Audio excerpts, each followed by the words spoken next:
With all of that being said, this cannot continue. There will be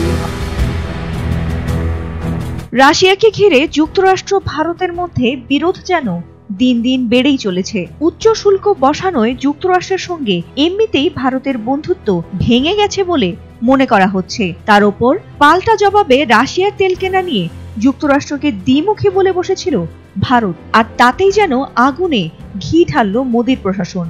ভারতের ওপর এবার আরো চড়া শুল্ক বসানোর আলটিমেটাম দিয়েছেন মার্কিন প্রেসিডেন্ট ডোনাল্ড ট্রাম্প। প্রশ্ন উঠেছে, ভারতকে এবার ভুল চাল চাললো, নাকি ট্রাম্প নিজেই ভারতকে ঠেলে দিচ্ছেন চরম দ্বন্দ্বে?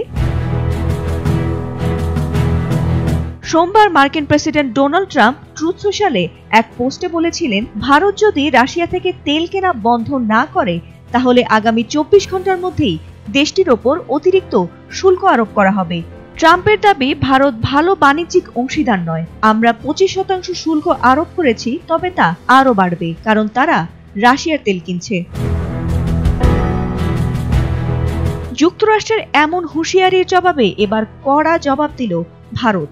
মঙ্গলবার ভারতের শাসক দল বিজেপি ও বিরোধী দল কংগ্রেস একযোগে ঐক্য প্রকাশ করে ট্রাম্পের সমালোচনা করে। দিল্লির দাবি, যারা আজ ভারতকে সমালোচনা করছে তারা নিজেরাই রাশিয়ার সঙ্গে বিপুল বাণিজ্য করছে। ভারতকে একা দোষারোপ করা এক্ষেত্রে অন্যায্য। পশ্চিমা দেশগুলো রাশিয়ার ওপর নিষেধাজ্ঞার কথা বললেও নিজেদের স্বার্থে অনেক খাতেই বাণিজ্য অব্যাহত রেখেছে।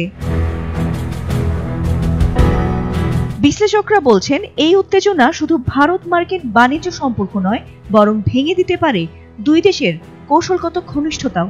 এদিকে 7 আগস্ট থেকে যুক্তরাষ্ট্রের নতুন পাল্টা শুল্ক কার্যকর হতে যাচ্ছে, আর তার আগেই ভারতকে এরকম আলটিমেটাম দিয়ে বসেছেন মার্কিন president Donald Trump. need their services in this capacity. Fatima Sultana, ATN Bangla.